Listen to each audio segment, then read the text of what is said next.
Ada que fono pita heterio dio. Que do matei que do ngata he ada tudo. So do tudo que tuhi que heta neaho. Que ada tudo do huang que lá tá do ngata do tudo que tu. Problema. No hu do mau ada tudo. Que do waho news que lá tá do ngata do tudo que tu fita do mama dio. Se bi heterio ma hat fono. Na kai ni ga ho que fuse mesin. Cada do arroz. Ninga hua eu que lá tá do ngata do tudo que tu. Mo fa eu que do tudo. Agora tudo a forana que mai que do rua ninga do se o fone ha se pia a tudo se ele fala nem foi lá mais fone Pawe o vai que ha ma do fone na mai longa lahi e do rua ha do tu ma premier ka hua to ka kanu ni hua to hai ko e ha ni na kai wi na o se do puna ni we ni o mai ke he fusi machine ke watu ke kai he fale kai tuan koe hane wi na osi ai ha koe toko toru e matua tupuna ni we ne no nove awe e si pouli ai o toru toru e na kai wi ina whakaue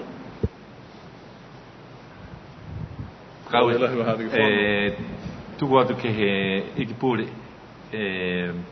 wha he pule whakamotu o tonu whonu koe tau seanga ke he whekau ia o tunu mai longa tu na hae tu lifo do toru to matua ke pure wa ha o mua pia ko me tau mo matua takape he tau e ke pure wa ha o mua ane fa o mai longa le do tolo lo tunu fa lo he o mai mo fai manato e ke tau se ke ta wala ke latu mo lo tolo ke to ni se do toru ke to mo fa o mui a do tolo to fia ke he ke whare nei wala te ke whaitau seanga ke ni mai tau matua ia tōni na mai longa do tūru naka iose do tūru wina atu ke he tau seanga ia haka mau ka eni do tūru a lata ke no nofo ke lata mo e tau wina ni no nofi nei e i watu gai kai wewehe e ki watu whalu matua e ki pūre whakamua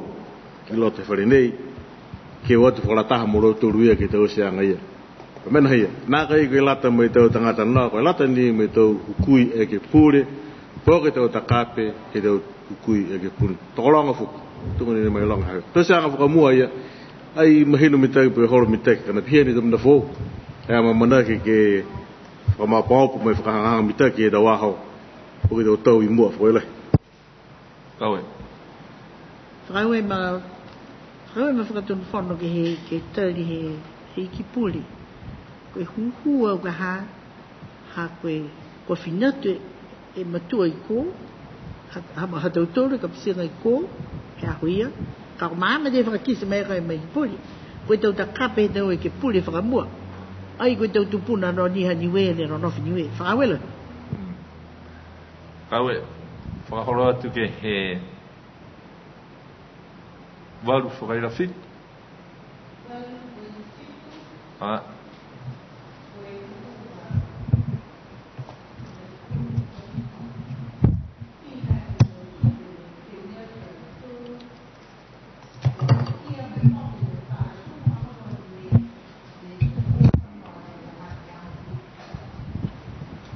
Rio ke tu matutaki atu ma whakatonu whanu. Kawe.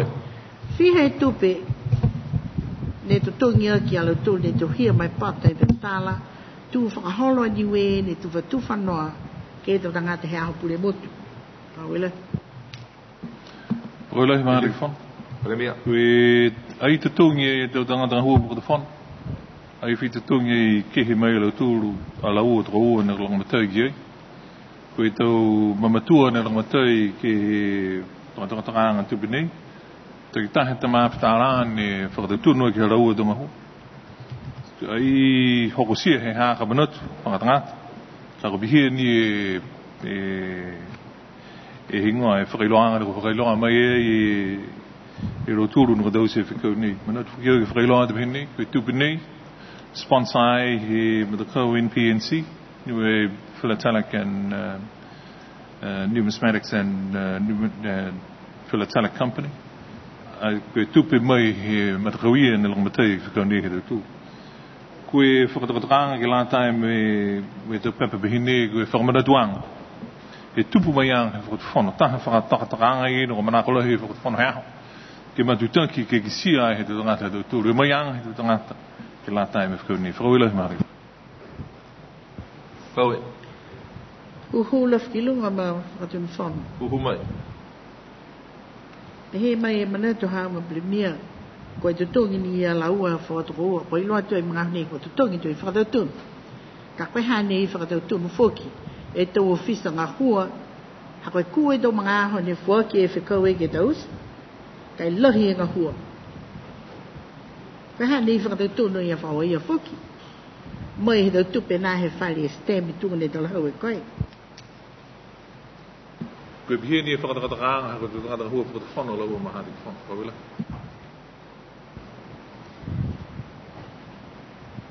koe huhu lafiki lunga ke waki. Uhu mai. Moha mamatua premia. Koe tau koloa nie, koe tau koloa mai he tau taonga, tau akai sa tau tulu he taonga niwe. Moa mai I whela e lau tulu e tau taonga nie, ke maeke, ke tohia e tau mana nie, tunga e hako ano noanga, kua poka tue e tau koloa tuai. Ke taha whare I lunga I go archives tuai ha niwe to moa la whewhe lau tūru I toko loa nei ne kua mai ke lau tūru ke tau se e lau tūru e pepa mahuinga nei ne moe tau tūru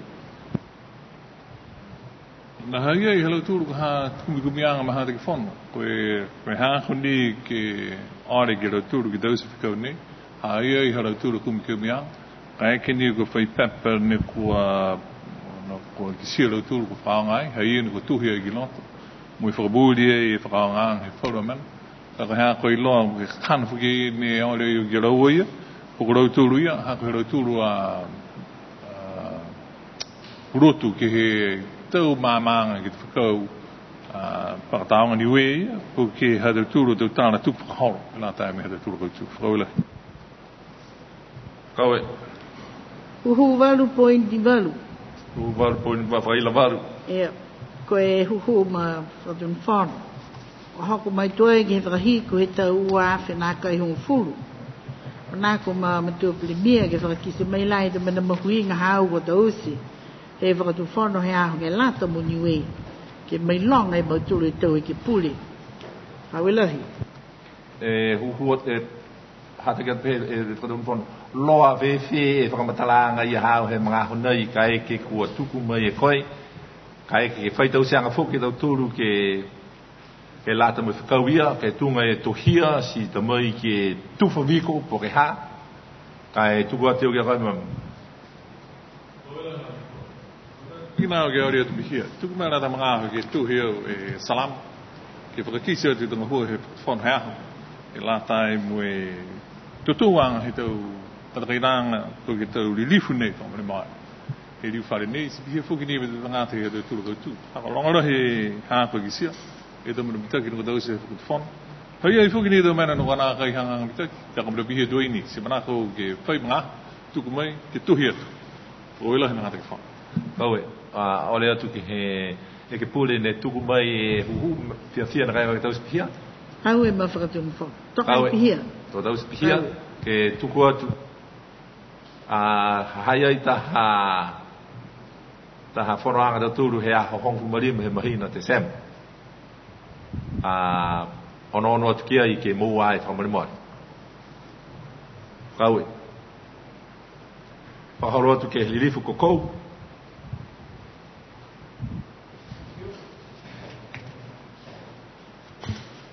My first question is asking the Minister of Agriculture, Forestry and Fisheries, are all the water bore generators brought into Niue after the cyclone Heta in place and working? Thank you. Iki pule ne kole bekia I ke whahia. Kaula I ke uhu, rima I pamu, e tuanura tanane tamai ke langamatai ke tau pamu, ke he whaoroanga ia. Irrigation, tōru kua tuku, ua ne tai ke tuku. So kua wha tōru ia kua tuku, kua ngā hohua, tuai ki mga nei kai nakela katotoa ki hoko ki he whakatotoanga ki tau paipa. Pēnai tari lima ni hoko mai tōru kua tuku ua ne toi. Amanaki taha ke tuku he osi mahena nei. Amanaki taha ke katotoa e ngahuanga ki e maina a Februari tau fuogu. Ki e tari kua mua mai ke lata ia moe. Whikau nei. Hai e fōki taha whakahoanga project he mga nei. IWRM. Ne kua rari fōki ke kau whalataha ke whakakatotoa e project. Kaue. Kaue.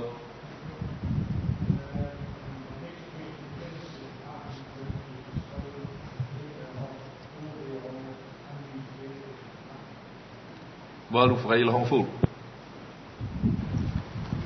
Mori la he longa e tau matapatu prewafi he whaenga hua nei. Na hea e tōru ke tenta he tau kamare. Si taha ni ne mai ke manako e tau tangata ki ai. Si niriu ne alau tōru. Lafi e whauru he tau matapatu matoka ia ke whakaonga. Ke lata ia mo e tau ngahua alau tōru. Si ilahi he tau matapatu matoka ia. Whalafi alau tōru mga nei. Wai lata ke o he puratu. Kai haia ke he whasianga tupe e lafi ki longa. Ni nei ni kisia kia i whaurua tupe. Kua tuku ore tupe whuka lau tōru kia i puke mua na kai ke tā pere wafi whou. Koe lau rahi whuke tau mpatapatu mtoka ia ni toka lau tōru. Kua uto tua e tau wala. E lafi ki whaurua tupatu mtoka he whaurua whainga hua. Si haia e tahe patu mtoka tau ta kehene tau hui mnesi ute risi kia wao. Housi tuai e ute tau wala ni hanga mtaki la mtaia e whaurua perewafi e whaurua whainga hua kai tausi pihia lau tōru wha tausi pihia hoko mai mga tako mga nei ko hanga karea lau tōru na whilafi taki ai ni e whauru he tau perewafi ke whakaonga lau tōru ato whaitarianga na kai ke lau tōru tau ware ke maua taha perewafi ko Mr. Speaker, supplementary. I thank the Associate Minister for getting a report from the Director, because I think this has never been done before from the Ministers. They usually take it off their hat. I'm just wondering if the Director can give us a list of vehicles and plant and their actual condition that they are in, because there's so much plant and that lying around in the different sections of agriculture, not only agriculture but other departments as well, and we've done nothing about getting rid of these old vehicles and also fixing some of them up that can be reused. Thank you.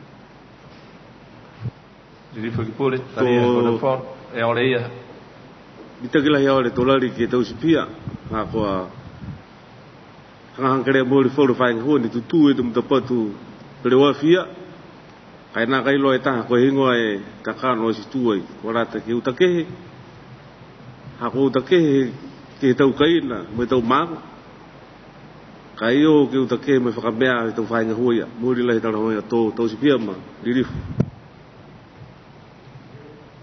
Kau whakarot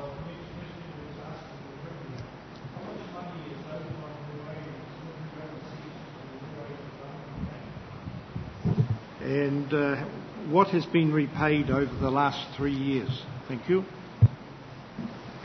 Lifik por hata ki fon ko memória e mo ia o e to numera ia he mga honi na ko ko memória tu ki lifu ia no dos mai ku kan na do fa kisu de behini no ko dos tu ai mo memória he fon no ikipule e manako ke dos ta me fange da bank account in Lucille ke muka e te tungi he te tupe si loa mga nei whaitupe ko te tungi kai ore o tōga mai kai ke kumi o tōga lo tūru he ofisei ke te mai e tōri ke he taunu mea mōri ni ke whina ni ke whakawai e tōga ki mtūru ka tausi tōi he pono ki pure whakatakataka ke whakamukamuka i lo tūru na ka tutungi e te tupu ki NDP, ki